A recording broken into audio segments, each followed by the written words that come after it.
Amén. Punto aparte, ponga ahí. Peter Kriegs. Se escribe Peter, el apellido K-R-E-E-F-T.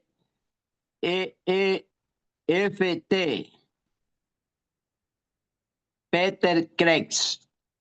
Sí. Escriba. Ya.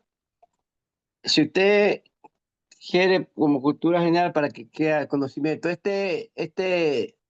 Peter Kriegs es un apologista, filósofo católico, profesor y autor de más de 45 libros sobre la filosofía, teología y la espiritualidad. Peter Kriegs, y aquí en este libro de apologética, él da algunas sugerencias o algunas clases. Escriban, mis amados hermanos. Según Peter Kriegs, muchos cristianos tratan de librar a Dios del sufrimiento. Muchos cristianos tratan de librar a Dios del sufrimiento. Punto aparte. Dios mismo se colgó, por así decirlo, en la cruz. Dios mismo se colgó, por así decirlo, en la cruz. Punto aparte. El significativo de la mayoría de las objeciones, el significativo de la mayoría de las objeciones a la existencia de Dios,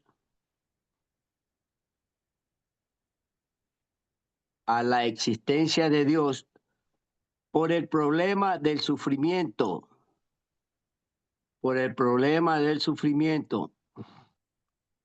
llegan los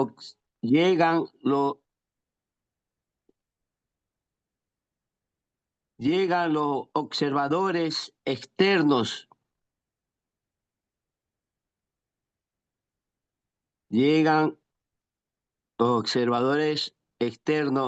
que están bastante cómodos,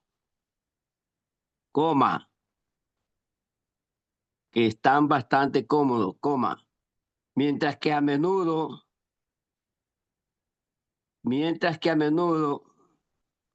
los que en verdad sufren se transforman,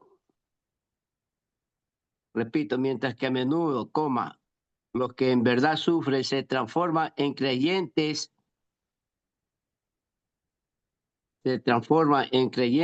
más fuertes por el sufrimiento. Se transforman más fuertes en creyentes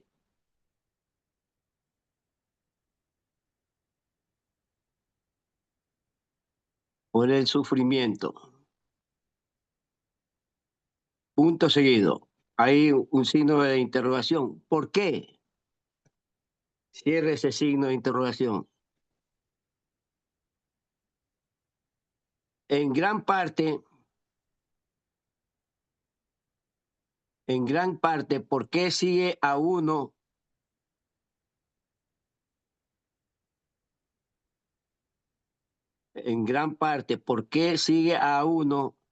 que fue un siervo sufriente,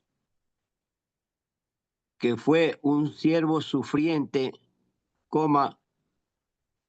fue despreciado, rechazado, golpeado y asesinado?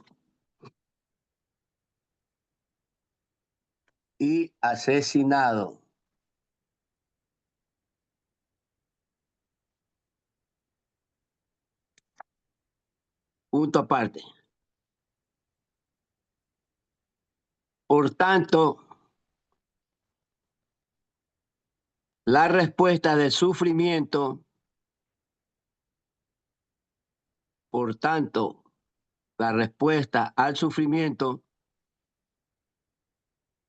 no es una respuesta en lo absoluto.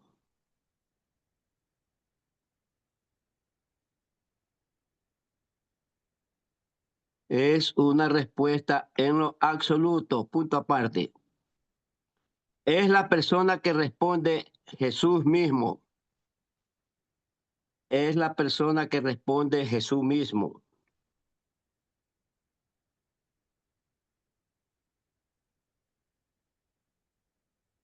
Punto aparte. No es un montón de palabras. No es un montón de palabras. Es la palabra hecha carne. Es la palabra hecha carne. Punto aparte. No es un argumento filosófico. No es un argumento filosófico. Estrechamente tejido. Estrechamente tejido. Coma. Sino una persona.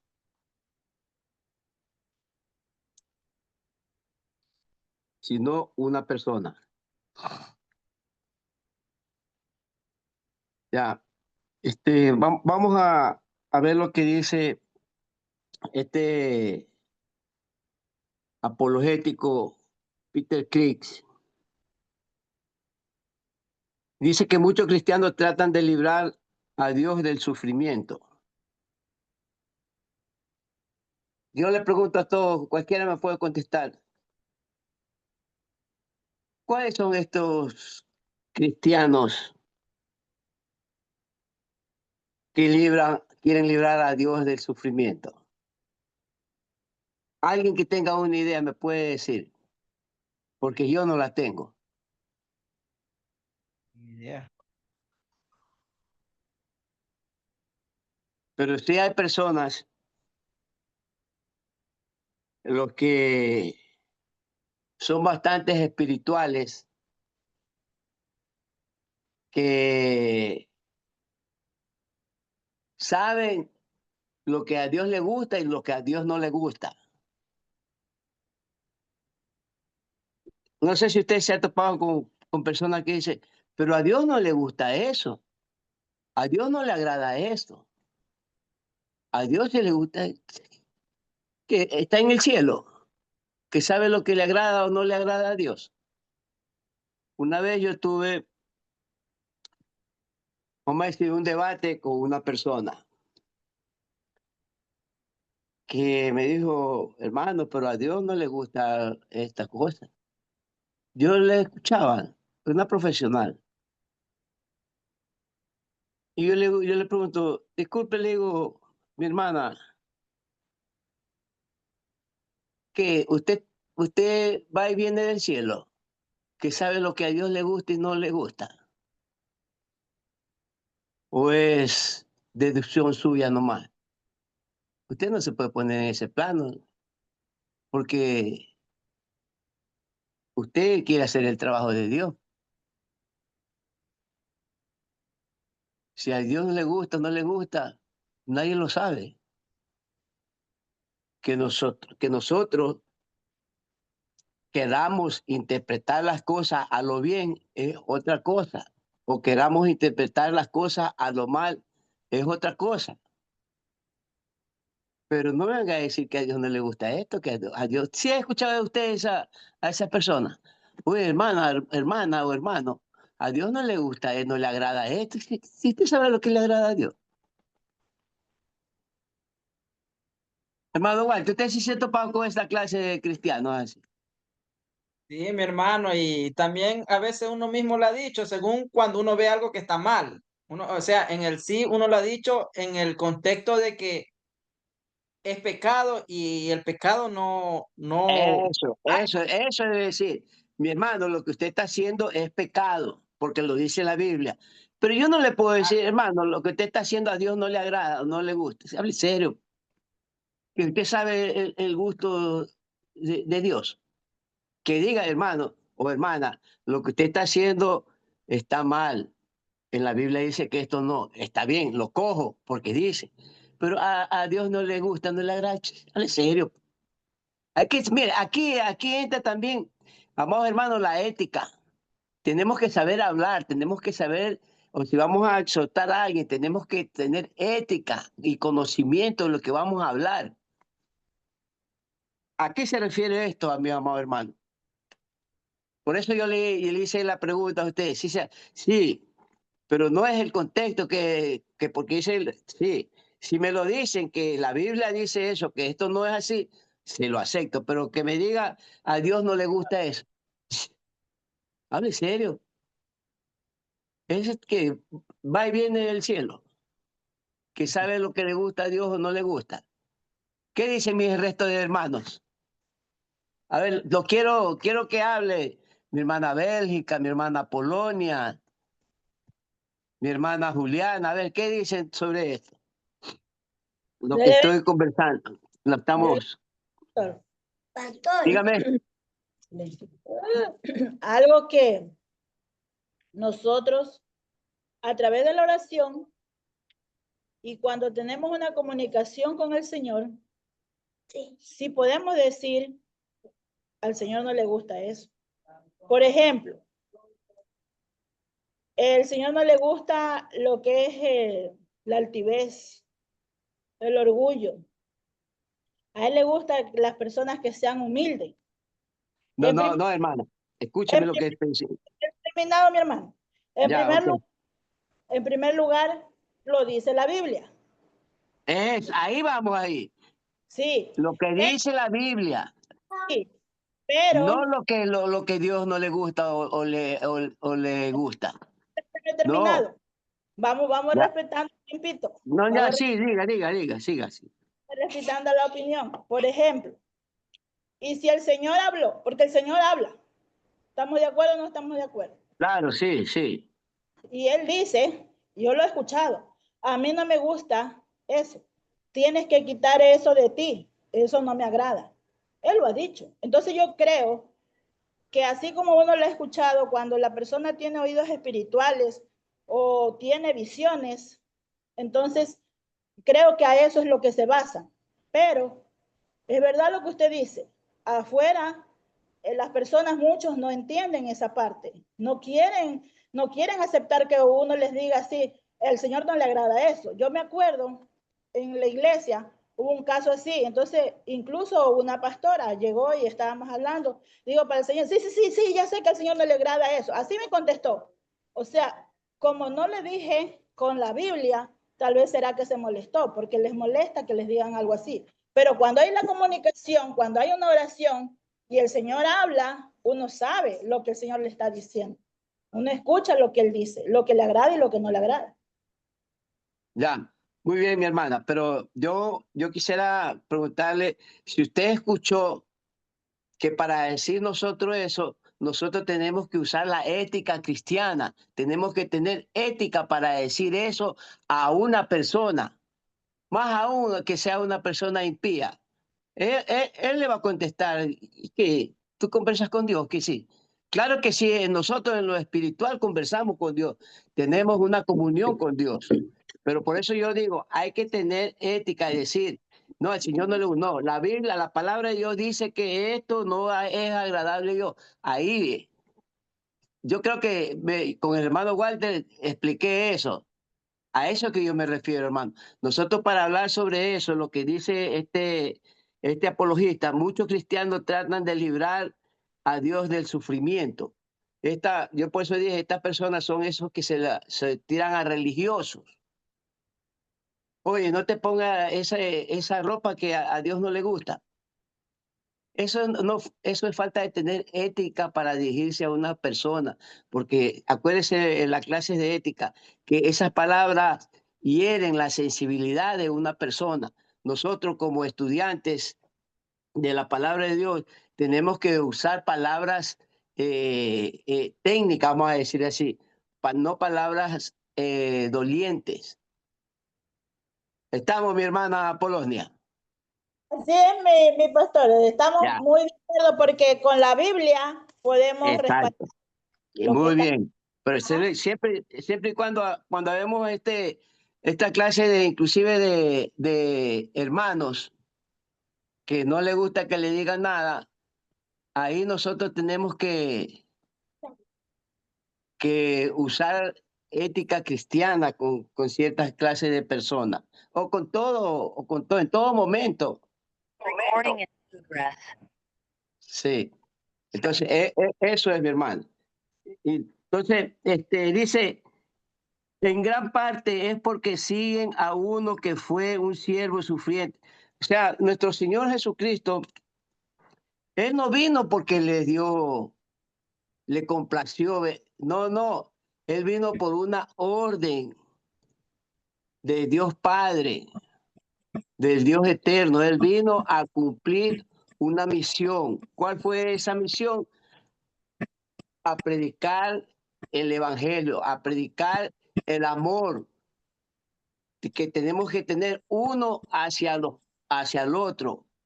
Sí, que eso ya antes de venir nuestro Señor Jesucristo, estaban perdidos mucha gente en delitos y pecados.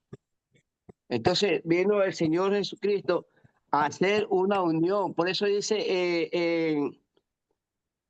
en la Biblia, en el pasaje primera, sí, primera de Juan, capítulo 3, versículo 16. Así como habéis conocido, más o menos dice así, el amor de Cristo, así Él quiere que nos conozcamos unos a los otros, que nos amemos unos a los otros. Entonces, a eso vino y para esa misión, Él tuvo que ser un siervo sufriente. Porque eso ya estaba profetizado. No sé si en Isaías, sí, 51, 52 dice, y el Cordero de Dios fue inmolado, desfigurado, un poco de cosas, y dice, eso se está refiriendo a nuestro Señor Jesucristo, a lo que vino, porque ya se sabía que eso tenía que suceder, para así nosotros expiar nuestros pecados, ser limpios, puros. Cada una vez que el Señor Jesucristo nos lavó, ya no nos quedamos como creación, sino como hijos de Dios. Ya nosotros somos otra persona, otra gente. Y de ahí viene el libre albedrío, lo bueno y lo malo. Ya ahí vienen ya los juicios, ¿no? Y más aún, en nosotros que somos cristianos, eh, que estamos conociendo de Dios, voy a decirlo así. Estamos estudiando, estamos preparándonos. Que nosotros fallemos es algo triste. Amén, mis amados hermanos. Vamos a ver un título. Se hará justicia.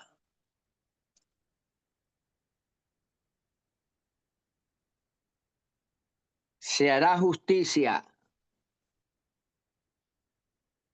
Coma. Este es un título. Dios un día se reivindicará. Se hará justicia. Dios un día se reivindicará. Reivindicará. Punto aparte. Según Peter Kriegs, según Peter Krieg, las personas no se salvarán del mal que han hecho. Mucho ojo aquí. Las personas no se salvarán del mal que han hecho. Punto seguido. Punto aparte. La justicia retrasada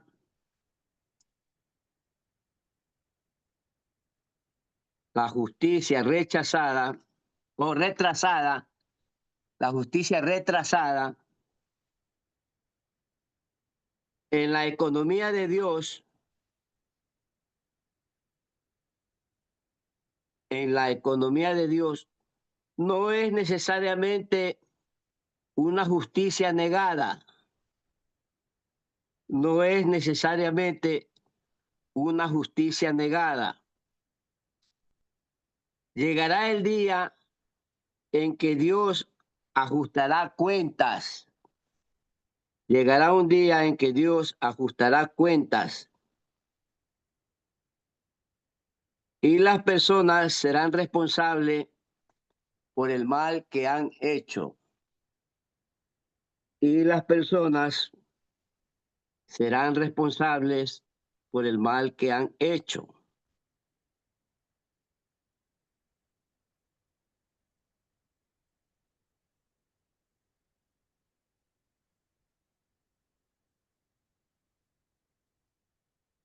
Y el sufrimiento que han causado, y el sufrimiento que han causado. Punto seguido. Criticar a Dios de no hacerlo ahora, criticar a Dios de no hacerlo ahora, es como leer la mitad de una novela. Es como leer la mitad de una novela.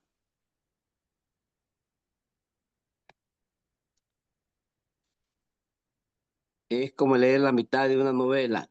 Y criticar al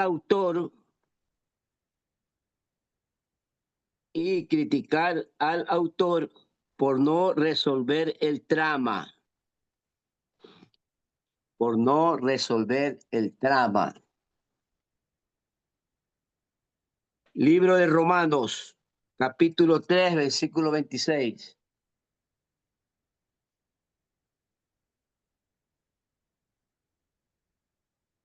Romanos Libro de 3, Romanos, capítulo 3, versículo 26.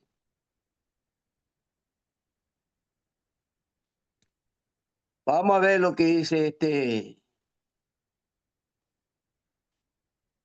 Romano dice, con la mirada de manifestarse en este tiempo su justicia a fin de que Él sea el justo y el que justifica al que es de la fe de Jesús. Amados hermanos, aquí enseña que Dios es justo al justificar a quienes creen en el Señor Jesús, porque en la cruz Él demostró su justicia al castigar a los pecados, al castigar los pecados de la humanidad y a través del sacrificio de Cristo. Así Dios puede perdonar el pecado y a la vez mantener su justicia, porque la deuda ha sido pagada por Jesús, quien a su vez Él justifica que el justo será salvo. A lo que dice este versículo. El versículo también destaca la justicia de Dios se manifiesta de dos maneras. Su santidad que requiere el castigo del pecado y su amor que provee por medio de un perdón del pecador. Así se manifiesta el Señor Jesucristo, el Señor Dios. El Señor Dios también presenta a nuestro Señor Jesucristo como sacrificio de expiación para que mediante la fe en su sangre los pecadores o nuestros pecados fueran pagados. La muerte de nuestro Señor Jesús satisfació la ira de Dios contra el pecado que tenía la humanidad. Así es la justicia divina. Dios solo es justo. El Señor Dios no solamente es justo, sino que también Él es justificador de aquellos que tienen fe en su Hijo, nuestro Señor Jesucristo. Esto significa que Él puede declarar justos a los pecadores porque el sacrificio de la cruz ha hecho lo posible para la redención de nosotros. sea, Él no hace distinción de pecado. Que tú, por decir un ejemplo, tú mataste 4, tú mataste 1. Nada, es lo mismo. Sí. Entonces la justificación no se obtiene por las obras de la ley, sino esto es gratuito, por fe. ¿Y en qué tenemos que tener fe nosotros? En nuestro Señor Jesucristo, nuestro Salvador. La justicia de Dios es recibida por fe, no por gracia, sino por obediencia a la ley. Sí, no es ganada, porque nosotros no hemos ganado nada, es por nuestra obediencia a la ley. Nosotros ahí tenemos esta recompensa del perdón de nuestros pecados. Nuestro Señor Jesús, el Cordero de Dios, vivió una vida perfecta y luego murió en lugar de los pecadores, cargando el castigo que nos correspondía a nosotros. Su muerte fue un pago por el pecado, permitiendo a nuestro Señor Dios este perdón. Sí, porque el tentador y acusador dice, ve, ahí está tu siervo fulano. Mira, y el padre dice, yo no veo solo la sangre de mi hijo. La sangre de mi hijo veo. Él no ve los pecados. Él solo ve la sangre de su hijo, nuestro Salvador. Y por medio de él nosotros tenemos una vida, una gracia regalada, una recompensa sin merecerla. Esto es lo que se refiere aquí a lo que se hará justicia de Dios un día renueve, ¿no es cierto? Anote ahí, mis amados hermanos. En las Escrituras, Dios nos promete, en las Escrituras, Dios nos promete que el futuro,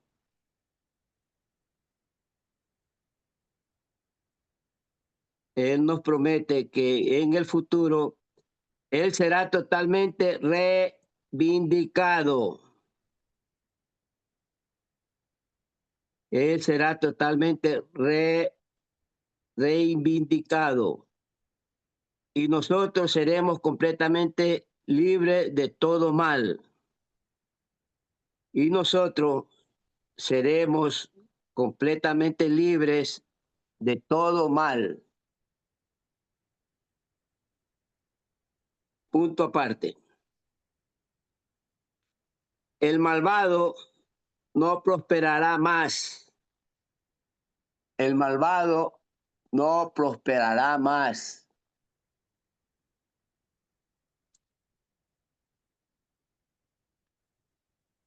Y el justo no sufrirá más. Y el justo no sufrirá más. Punto aparte. Veremos la certeza de la victoria de Dios. Veremos la certeza de la victoria de Dios. Veremos la certeza de la victoria de Dios. Libro de Lucas, capítulo 1, versículo 51.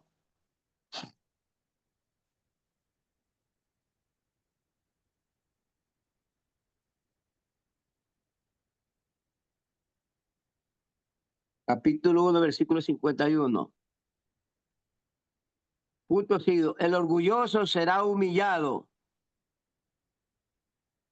y el humilde será exaltado.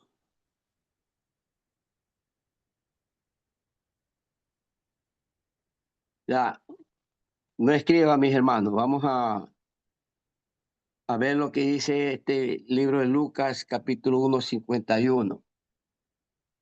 Este versículo, amados hermanos, significa que Dios actúa con poder para derribar a los orgullosos y destruir sus planes, en contraste con una acción de enaltecer a los humildes.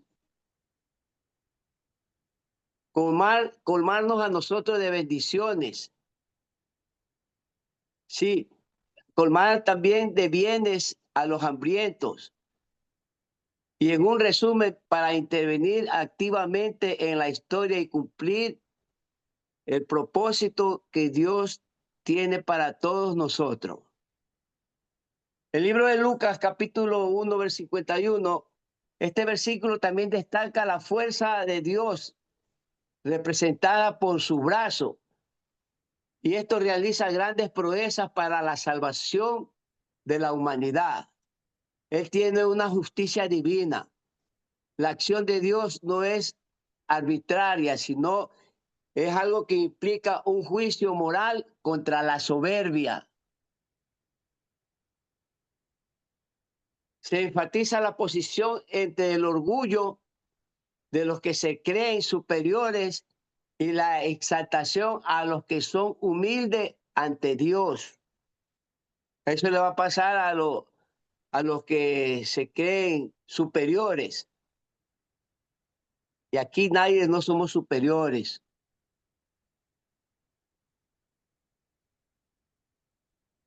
La dispersión de la soberbia apunta a la intervención directa de Dios con la historia para cumplir su promesa.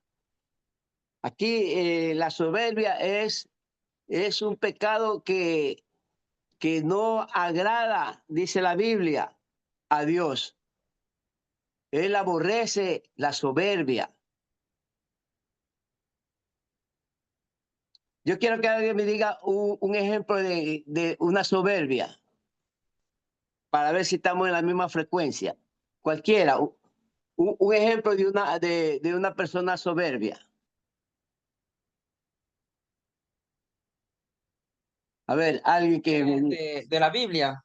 No, de una persona soberbia, una persona hoy en lo actual, en lo natural. Dios le bendiga, pastor. Ahí tengo una yo, por ejemplo, y dígame si es soberbio o no soberbia. Por Ya, ejemplo, dígame. si alguien en la iglesia, un hermano, qué sé yo, y le digan, hermano, usted no puede salir afuera a la calle a predicar todavía porque su vida no está ordenada. Usted no puede evangelizar así. Y este hermano, en vez de quedarse sentado, hacer caso a lo que la pastora o el pastor le dice, simplemente se va de la iglesia y va de iglesia en iglesia. Eso yo le llamo soberbia. Sí, está en toda la razón, mi hermana. Ujú. Está en toda la razón. Otra persona con esta característica de soberbia. A ver, vamos, hermano, a trabajar. Una persona que no reconoce sus errores. Soberbio. También, Una persona que hace lo que le dicen que no haga. también soberbio. ¿Sabe cuál también puede También ser? una persona que rechaza un plato de comida. Exactamente, también hoy le iba a decir eso, porque ya es una persona que no es que rechaza, desprecia algo que le está dando, dice, no, yo no quiero, cómetelo tú. Esa persona es soberbia también. Entonces, al Señor Dios no le gusta a estas personas soberbias. Estos apuntan a una intervención directa de Dios para que Dios cumpla su promesa de vea. Castigar a esas personas. Escriban, mis amados hermanitos, un título: resiste. Dios nunca soltará a sus hijos. Resiste. Dios nunca soltará a sus hijos. Vamos a ver qué nos dice qué nos quiere decir aquí este libro de apologética en que dice resiste, Dios nunca soltará a sus hijos. La idea de resiste, Dios nunca soltará a sus hijos, se basa en la fe y en la fidelidad y en el amor incondicional de Dios hacia nosotros los creyentes. Como expresa un versículo bíblico que asegura que Dios nunca abandona ni dejará solo a quienes confiamos en Él.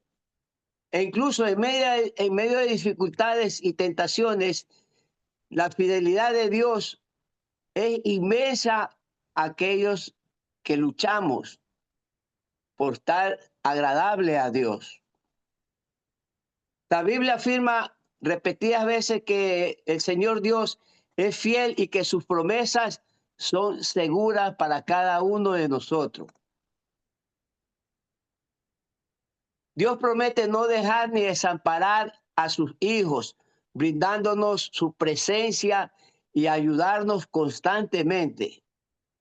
¿Sí o no? Que Dios siempre nos ayuda constantemente, aunque no lo merezcamos, pero Él vea. Yo Amén. sé que Siempre nos sí, ayuda. amén. Aunque nosotros enfrentemos pruebas, el Señor Dios no permite que la tentación sea mayor de lo que podemos nosotros soportar, porque nosotros somos carne y hueso. Él nos proporcionará también la salida para resistir a esas tentaciones. Y hay muchas tentaciones en la vida para nosotros los cristianos. De una u otra manera las tentaciones. Sí. La disciplina de Dios, aunque es dolorosa, en algún momento tiene un propósito también para ese dolor, fortalecernos y formarnos como sus hijos, haciéndonos producir un fruto de su justicia y de su santidad. Aquí también enfatiza que Dios está con quienes los buscan y permanecen a su lado, respondiéndole a nuestros ruegos, dándonos fortaleza, una fortaleza divina, una fortaleza que Dios nos da para que nosotros sigamos peleando la buena batalla de la fe. Esto es lo que explica lo que resiste, Dios nunca nos va a soltar. Amén, mis amados hermanos. Punto ahí, escriban. ¿Quiénes nos separa del amor de Cristo? ¿Quiénes nos separan del amor de Cristo?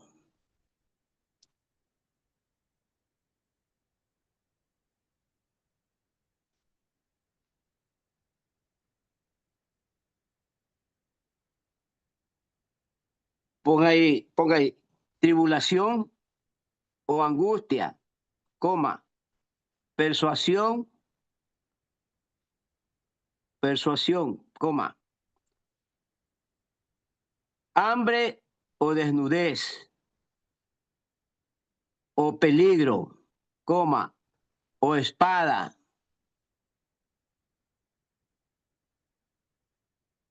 Punto seguido.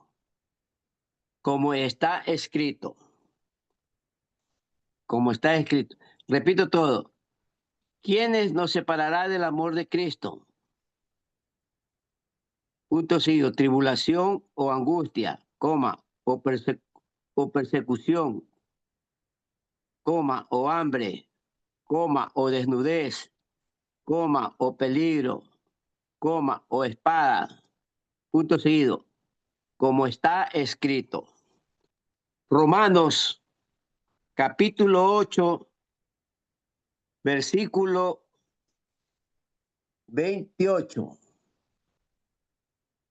Romanos capítulo 8, versículo 28.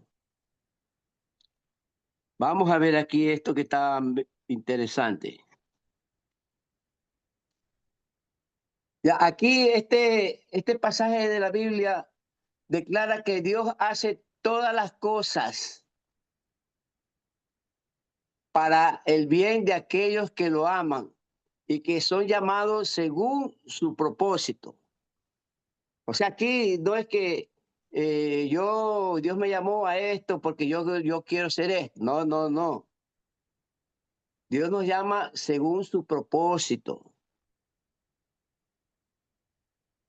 Sí, y para este estudio es crucial entender que esta promesa no es un cheque en blanco, sino que Dios nos ama con un amor inmenso. Es un amor que tiene garantías de que Él obra en cada circunstancia e incluso en las dificultades para moldearnos a su imagen y poder nosotros profundizar nuestra fe. Como ejemplo, nosotros tenemos que ver los ejemplos de los hombres de la Biblia,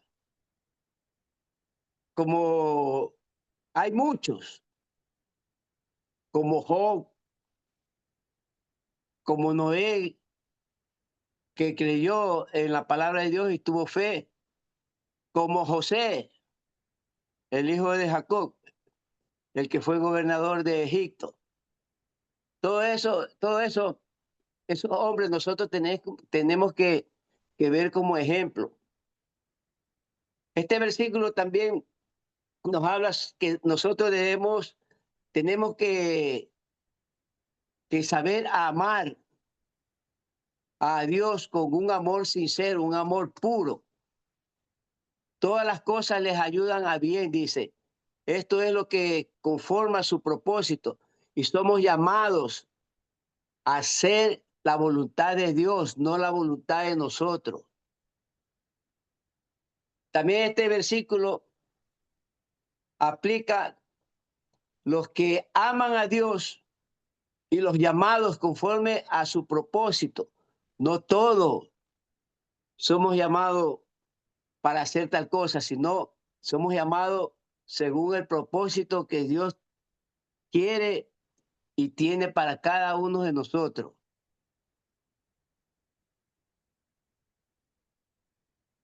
Este pasaje también enseña que el bien que se refiere es mayor, es un bien inédito, un bien que Dios nos da a nosotros los creyentes y a los obedientes, no a cualquiera, porque todos podemos ser siervos de Dios, pero no somos obedientes a la palabra de Dios. Queremos hacer las cosas a nuestra manera y no es así. Dios a nosotros, a los obedientes, nos dará una vida libre de dificultades. A pesar de que hayan circunstancias, Él nos va a sacar adelante. Porque yo lo puedo decir, yo he estado en muchas circunstancias muy, vamos a decir, difíciles. Y el Señor Dios me ha dado a mí una salida. Hablo en lo yo personal, como a muchos de ustedes han de tener su testimonio, porque Dios tiene un propósito soberano en medio del dolor, en medio de la pérdida o de la tribulación. Dios está obrando activamente para lograr su propósito. Él sabe usar todas estas circunstancias para nuestro crecimiento espiritual, para que seamos cada día más fuertes, para que nosotros pongamos el pecho y salgamos adelante y no quedarnos sumisos y hundidos en el pecado. Amén, mis amados hermanos. Amén. Entonces vamos a poner ahí conclusión. Escriba, mis amados hermanos. Ponga ahí conclusión de la existencia de Dios. Solamente ponga conclusión. Punto aparte. La palabra no responde a nuestras preguntas. La palabra no responde a nuestras preguntas con una solución con una solución filosófica. Repito, la palabra no responde a nuestras preguntas con una solución filosófica al problema del mal. Punto seguido. Al final, coma, no podemos dirigirnos a personas. Al final, no podemos dirigirnos a personas que no son cristianas y a otros con una respuesta que hará desaparecer todas sus dudas filosóficas. Punto aparte. Hará desaparecer todas sus dudas filosóficas. Punto aparte. Tampoco se eliminarán nuestras experiencias de sufrimiento. Tampoco se eliminará nuestras experiencias de sufrimiento. Jesús es el modelo del siervo. Jesús es el modelo del siervo sufriente que sufrió sobre el mundo. Que sufrió sobre el mundo. Punto aparte. Las verdades que hemos hablado hoy, las verdades de las que hemos hablado hoy,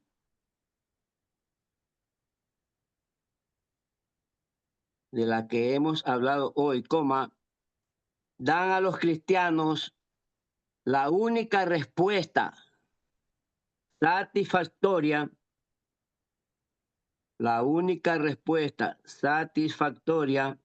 al problema del mal, coma, y nos dan la seguridad de la motivación,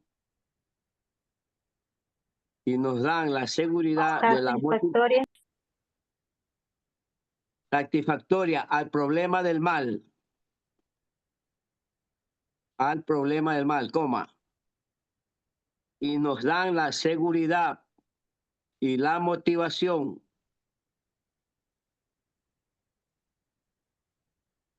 para seguir confiando y obedeciendo a Dios. Para seguir confiando y obedeciendo a Dios, pese al problema del mal. Punto aparte. Y todo esto, como aunque alcanzaron buen testimonio, y todo esto,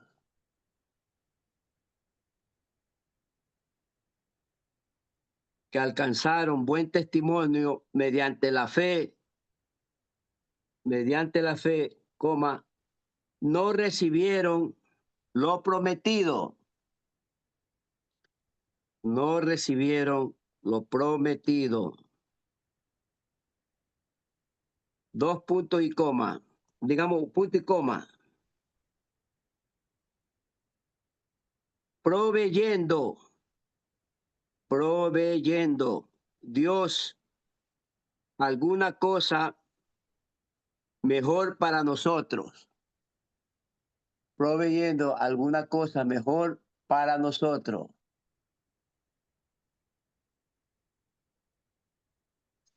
Punto aparte. Punto aparte. Amados hermanos, esta es la conclusión de lo que es el problema del mal. Entonces, aquí dice que nuestra pregunta no es con una solución filosófica al problema del mal. Nos dirigimos a personas que no son cristianas y también a personas cristianas. Dice que tampoco esto elimina nuestras experiencias de sufrimiento, porque a veces es bueno estas experiencias para fortalecer nuestra fe, para que Dios se manifieste su gloria en lo que nosotros estamos pasando. Sí, tampoco dice que nuestro Señor Jesús es un modelo, es un siervo sufriente. Y este siervo sufriente, nuestro Señor Jesús, triunfó sobre el mundo. Así nosotros también tenemos que triunfar sobre nuestras tribulaciones, sobre nuestro sufrimiento. Sí, hemos nosotros de llegar a ser unos buenos guerreros, unos buenos defensores de la fe, unos buenos apologistas, hablando propiamente. Sí, y los cristianos dicen, la única respuesta que nosotros podemos tener, una respuesta satisfactoria al problema del mal, es darnos una seguridad y una motivación a seguir confiando y obedeciendo a nuestro Señor Jesús sobre el problema o todo problema de mal. Entonces, con esto, mis amados hermanos, terminamos un capítulo de este libro que es El problema del mal. Y vamos a continuar con apologética. Pongan ahí cuarta clase de apologética. La confiabilidad de las escrituras. La confiabilidad de las escrituras. Ahí nos vamos a quedar, mi hermano, porque ya son las 9 de la noche. Entonces, nos vemos, si Dios quiere, el 20 de septiembre, sábado 20 de septiembre, en las clases presenciales. No se olviden que